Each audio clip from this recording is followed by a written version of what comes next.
여기서 오픈하는 아파트가 3개나가 있어요. 하나는 이미 분양을 시작했고 2개는 남아있는데 분양 가격을 듣고 와 이거 청약 된 사람들은 진짜 너무 좋겠다. 이거 진짜 행운이다 라고 좀 느껴졌어요. 안녕하세요, 이서씨. 네, 안녕하세요. 까사 스튜디오 정희서입니다. 오늘은 저희가 바로 저 뒤에 배경 보이세요?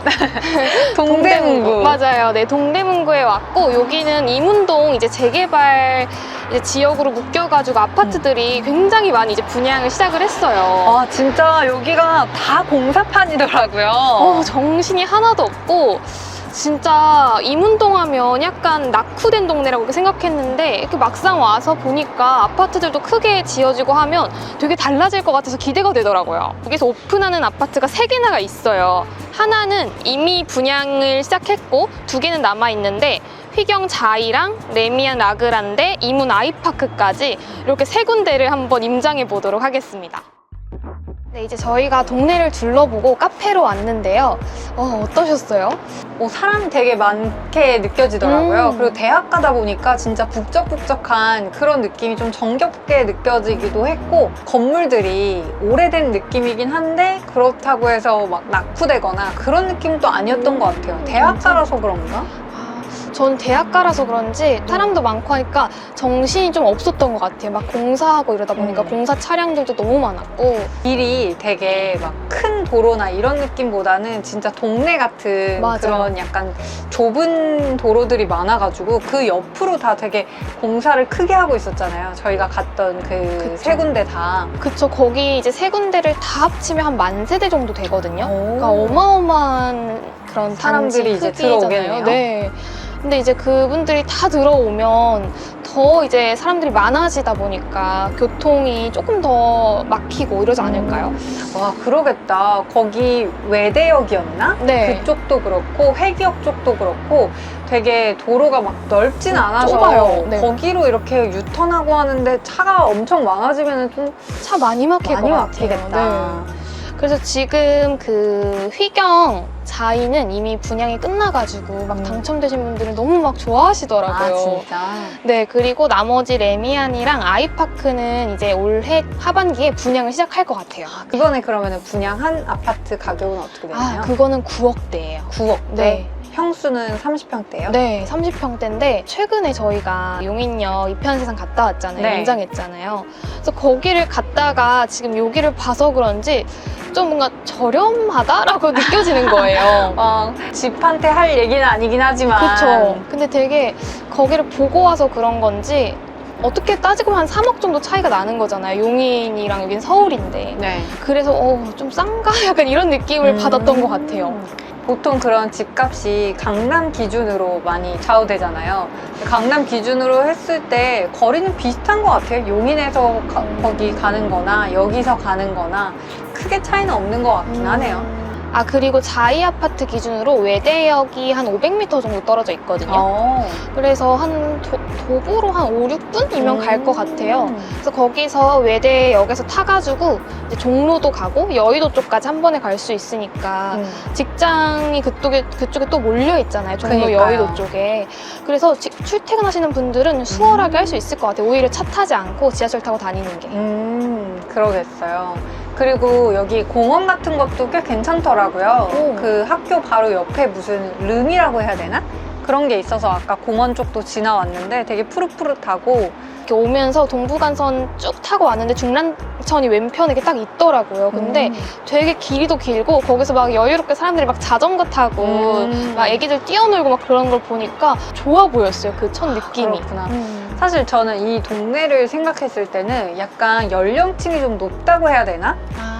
여기 학교 다니는 그 대학생들 말고 그냥 여기에 거주하시는 분들 보면은 조금 막 아이 키우는 그런 세대들보다는 좀 연령층이 있다고 생각했는데 이제 아파트가 그렇게 만세대나 들어온다고 하니까 좀 젊은 분들도 많이 들어올 것 같아요. 그리고 이제 여기 GTX가 B노선이랑 C노선이 청량리역으로 이제 지나가요. 네. 근데 그렇게 되면 집값도 훨씬 더 많이 오를 것 같고 지금보다는 또 뉴타운이 생성되면 뭐 도로는 조금 교통이 이제 막히고 할 수는 있겠지만 분위기 자체가 확 달라질 것 같아요. 동네 그러게요. 느낌은. 사실 여기 건물들이 다 높은 건물들도 많이 없고 진짜 그냥 동네 건물이라고 해야 되나?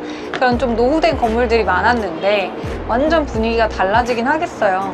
옛날에 약간 낙후된 이미지라는 그 프레임이 있었잖아요. 근데 지금은 약간 그런 느낌이 없고 진짜 신도시처럼 될 것 같아요. 그럼 그 분양받은 아파트는 9억대고 그러면은 주변의 아파트들은 가격이 어떻게 형성되어 있을까요? 여기 주변에 한 24년 정도 된 아파트가 있는데 거기는 30평대가 7억 정도 됐어요. 근데 그건 24년 된 좀 노후된 아파트라서 그런 것 같고 근처에 조금 더 나이가 적은 아파트를 찾아보면 여기 휘경 SK뷰는 2019년 6월에 준공을 받았는데 네. 여기는 34평이 9억 3,500. 아, 그러면은 차이가 없죠. 차이가 없네요. 맞아요. 어떻게 그렇게 분양 가격이 잘 나왔네요? 제가 그래서 분양 가격을 듣고 와 이거 청약 된 사람들은 진짜 너무 좋겠다. 이거 진짜 행운이다 라고 좀 느껴졌어요. 그럼 호재들은 뭐가 있을까요? 일단 그 GTX 들어오는 거 그게 가장 큰 호재인 것 같아요. 청량리에만 이제 들어오는 열차들이 한 11개 정도가 된다고 하더라고요. 와, 그러면 진짜 지방 갈 때 엄청 편하긴 하겠어요. 교통의 중심지가 청량리인 것 같아서 여기가 아무래도 근처니까 청량리 네. 근처니까 같이 덩달아 집값이 많이 올라갈 것 같아요. 그러면 여기 이제 분양 받은 사람들은 아직 살아보지 않았으니까 여기에 실거주하고 있는 다른 아파트 주민분들의 호갱노노 반응을 한번 볼까요? 제가 좀 몇 가지 찾아놓은 게 있는데 정말 장단점을 명확하게 잘 써주신 분들이 있어서 몇 개만 좀 읽어드릴게요. 일단 어떤 아파트 사람일까요? 여기는 이제 중앙하이츠 바로 옆에 있는 아파트거든요. 일단 장점은 초역세권. 외대랑 경희대 상권을 가지고 있어서 맛집들이 많다고 하시더라고요. 그리고 근처에 저렴한 시장 같은 게 크게 있대요. 그러니까 여기가 애매한 게 이마트나 뭔가 이런 대형 마트들이 주변에 많이 없더라고요. 그러면 그 대형 마트랑 백화점까지 가려면 어디까지 가야 될까요? 여기가 진짜 애매한데 청량리나 아니면 중랑구 쪽으로 가야 돼가지고 차 타고 한 5분 이상 정도는 다 이동을 해야 된다고 하더라고요. 그렇구나. 그리고 환기랑 조망이 되게 좋다고 하더라고요. 조망권이 좋았고. 그래요? 네. 아파트가 관리가 되게 잘 되어 있다고 하더라고요. 제일 좋은 거는 주변에 개발 가능성들이 많아서 좋다고 하셨고. 진짜 딱 지금 현실을 딱 써주셨네요. 네. 그리고 이제 단점은 연령대가 되게 높으신 분들이 사신대요. 내가 아까 말했던 거. 네. 아무래도 아파트 연식이 좀 오래되다 오래돼서. 보니까 맞아요. 그럴 수밖에 없을 것 같아요. 그래서 노인회 경로당에서 거의 매일 방송이 나온대요. 그리고 고구마, 달랑무, 쌀 등을 많이 팔고 그런 부분이 좀 단점이라고 하시는데 저는 근데 오히려 좋은데요. 뭔가 되게 정겹지 않아요? 막 그렇긴 한데 고구마 맨날 팔고. 아파트에서 그런 방송 나오면은 좀 그럴 것 같긴 한데 지금 앞으로 지어지는 아파트는 안 그렇겠지. 그리고 큰 불편은 아니지만 지하 주차장이 0.5개층이 높거나 낮음. 그리고 가장 큰 단점은 지상철 소음이라고 하시더라고요. 근데 우리가 오면서도 느꼈잖아요. 차 타고 지나가는데도 그 지하철 지나가는 소리가 막 들리더라고요. 맞아요.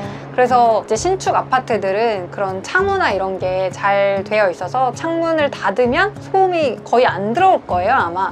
근데 창문을 이제 환기를 시킨다거나 뭐 그럴 때 바깥에 소음이 좀 들리긴 할 것 같아요. 그래서 이분도 같은 말씀이셨어요. 겨울이라서 문 닫으면 소음은 거의 없는데 창문 열면 좀 외부음이 들려온다고 하더라고요. 그리고 분당에서 이사를 오셨대요, 이쪽으로. 그래서 지역 난방이 아닌 게 살짝 불편하다고 하시더라고요. 그렇구나. 그거는 어쨌든 뭐 그 아파트의 단점인 거네요. 네. 그리고 또 다른 아파트 있을까요? 이 근처에 쌍용 아파트였어요. 네. 이분도 장단점을 되게 잘 적어주셨는데 마찬가지로 역세권, 주요 업무 지구 접근성이 되게 좋다고 하셨고 요분은 대학가가 많아가지고 동네가 되게 젊고 활기차다 이렇게 하셨고 당연히 뉴타운 예정으로 인근 상권들이 더 커져서 뭐 새로운 빌딩도 많이 지었고 상권 자체가 좀 대형으로 많이 변하고 있다라고 하셨습니다.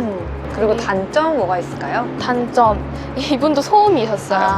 1호선 지하철 소음, 7개월 살아보니 크게 신경 쓰일 정도의 소음은 아니지만 그래도 들리긴 한다고 하셨고, 근처에 가까운 학교가 없어서 아이들이 걸어 다니기가 힘들거든요. 그래서 매번 통학을 해주거나 버스를 타거나 이렇게 해야 될 것 같아요. 걸어서는 불가능하다고. 그렇구나.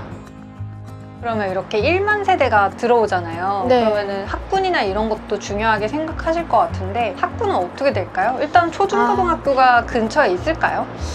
지금 아파트 기준으로 휘경초까지 2km 정도 떨어져 있어요. 그래서 2km는 사실 걸어 다닐 수 있는 거리는 아니라서 차로 한 7분 정도는 가야 한다고 하더라고요. 그럼 초등학교인데 항상 그 픽업을 해줘야겠네요. 그쵸. 픽업을 해줘야 되고, 그러니까 보통 이 정도 이렇게 대형 아파트들이 많이 들어오면 막 초품화라든지 학교가 또 하나 생긴다든지 하는데 아직 그런 계획은 없는 것 같아요. 그렇구나. 그러면 아침에 차 막히는 게 그것 때문에라도 더 심해지겠는데? 네. 출퇴근이랑 아이들 등하교 이런 거 하면 아침에 좀 교통난이 있을 것 같아요. 그렇구나. 그리고 중고등학교는 바로 그 경희대 안에 있는 경희중이랑 경희고가 있는데 거기는 그래도 걸어서는 왔다 갔다 할 수 있을 것 같아요. 그러니까 뭐 중고등학교 정도 되면은 걸어 다니는 건 큰 부담은 없는데 그쵸. 일단은 뭐 초등학교가 제일 문제긴 하죠. 그러면 이제 분양을 받은 사람들은 그래도 너무 좋아하고 있을 것 같은데 한번 호객노노 반응을 한번 들어볼까요? 지금 자이 아파트는 청약이 끝났어요. 그래서 당첨되신 분들이 막 댓글로 막 너무 신난다 이렇게 하시더라고요. 그래서 한 분 읽어드리면 청약 당첨되고 주변에 임장 다녀왔는데 기대되더라고요. 이문 아이파크 레미안은 도로가 하나여서 교통편이 어려울 것 같고 휘경 자이는 주변에 큰 대로가 있고 청량리까지 편하고 빠르게 갈 수 있을 것 같아서 마음에 들었다고 하시더라고요. 그리고 바로 앞에 주민센터가 있고 입주할 때쯤에는 주변 상권도 더 좋아지지 않을까 싶다고 하셨습니다. 그리고 또 다른 분은 걱정을 좀 많이 하셨나 봐요. 여기는 나중에 교통 문제가 제일 심각할 것으로 우려됩니다. 외대 주변에 1만 세대가 신규 입주를 하는데도 도로 인프라가 너무 부족하다. 지금도 출퇴근 시간이 막히는데 나중에는 더 심해질 것 같다고. 저희가 딱 느꼈던 그대로네요. 이런 반응들이. 네, 이렇게 둘러봤는데 이서 씨가 느낀 점은 어때요? 저는 처음에 여기 오기 전에 이문동 하면 그 대학가들의 되게 좀 난잡하고 낙후되고 노후됐다 이런 얘기들을 많이 들었어요. 그래서 기대를 안 했는데 이제 와서 봐보니까 1만 세대의 아파트를 이제 공사 중이었잖아요. 그러니까 아예 분위기가 정말 많이 달라지겠다라는 기대감이 좀 있었고 근데 그만큼 이제 1만 세대가 들어오면 교통도 좀 해결 방안이 생겼으면 더 좋겠다라는 생기겠죠? 진짜 이 동네가 엄청 번화해지고 깨끗하게 좀 바뀔 것 같아서 기대가 됩니다. 그리고 분양가가 9억대라고 하니까 맞아요. 지금 이미 이제 연식이 오래된 아파트랑 비교를 해도 가격이 괜찮은 것 같아서 너무 부러운데요? 그러니까 레미안이랑 아이파크는 아직 안 나왔잖아요. 네. 그래서 거기도 너무 높지 않은 분양가로 잘 나왔으면 좋겠네요. 그러게요. 네, 오늘은 여기서 마치도록 하겠습니다. 오늘도 시청해주셔서 감사합니다. 감사합니다.